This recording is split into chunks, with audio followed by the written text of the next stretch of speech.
Hello, this is John Armwood back on the Armwood Opinion channel.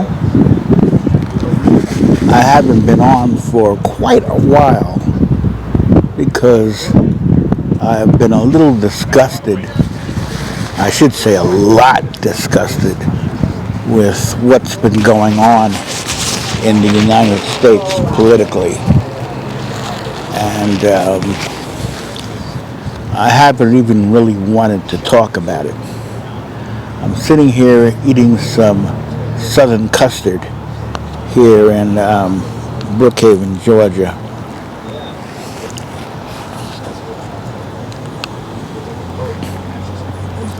And for some reason I felt kind of in the mood like blogging.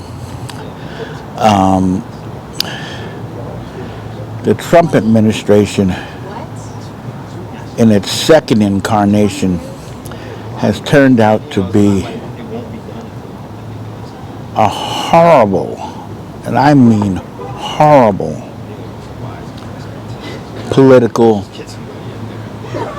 cabal. And that's what it is. It's a cabal of thugs, from Donald to Pam Bundy to Robert F. Kennedy Jr.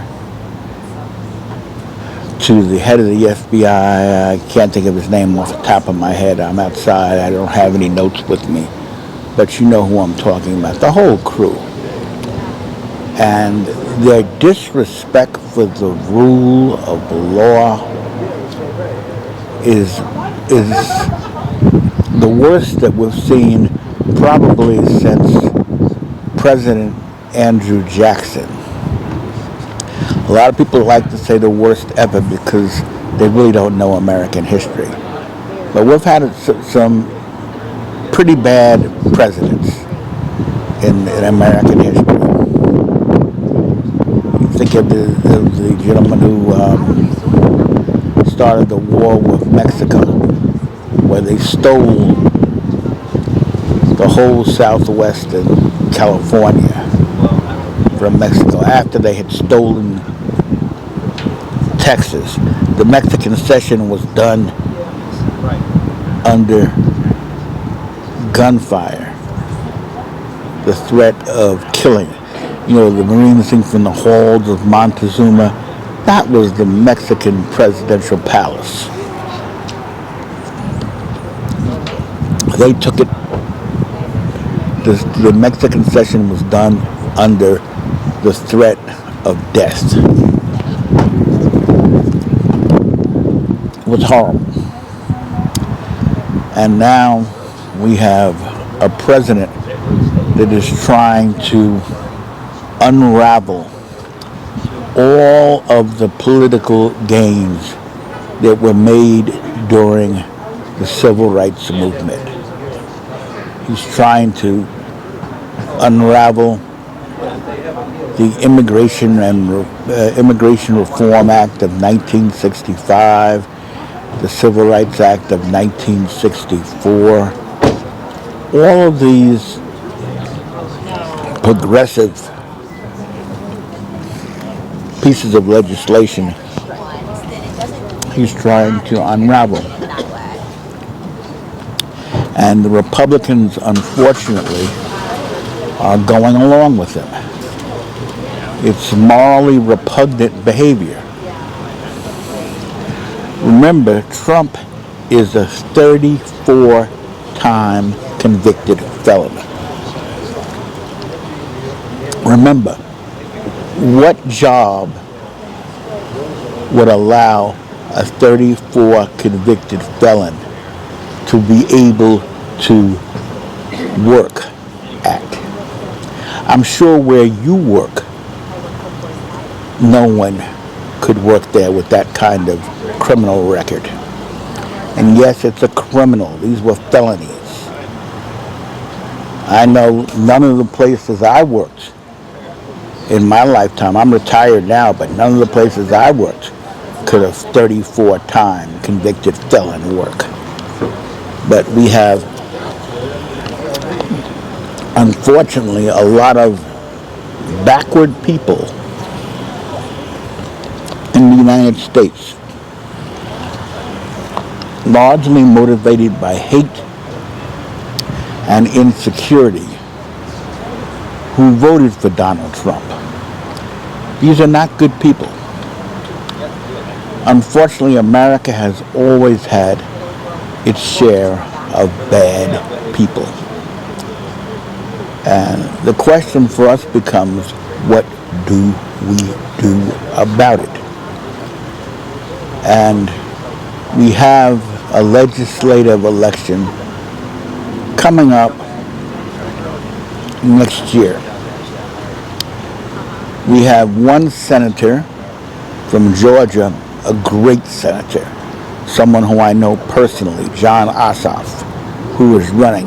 We have to make sure he gets back in office. But we also have to vote to take back control of the House of Representatives. The big issue is legislation. We have to take Congress totally away from these Republican thugs who do nothing but kneel at Trump's feet. So that's our primary responsibility right now, is to stop this from continuing. And I'm not going to stay on long. This is a very clear, very simple message. Most of you already know what's going on.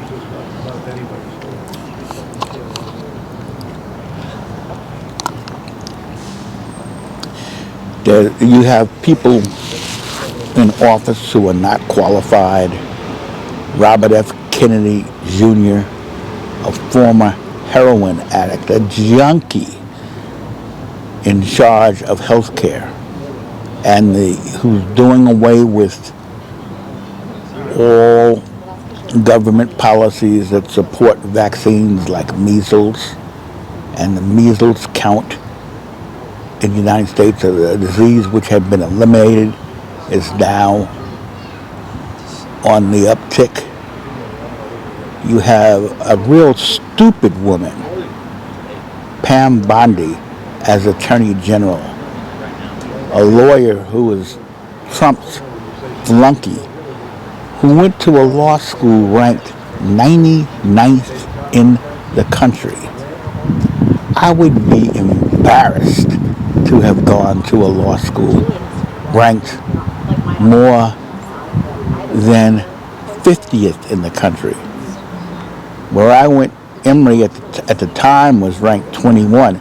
It's now dropped down because of some of its own policies to 30.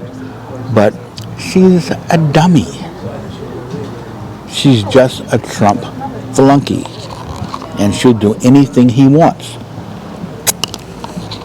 She doesn't have the intelligence to act on her own. Neither does the FBI director. Trump and this administration appointed flunkies. America is an embarrassment to the world. They've cut back American aid to countries fighting AIDS. And this has cost people's lives. Many, many people's lives. So we have got to do something about this. This is horrible. And I'm going to stop here. And you guys have a good day. But understand, we have a responsibility. And our responsibility is to defeat this horrible Trump administration. And I hate to have to go through this again because we went through this back in 2016 and in 2020. And to deal with this again is just a horrible thing. All right.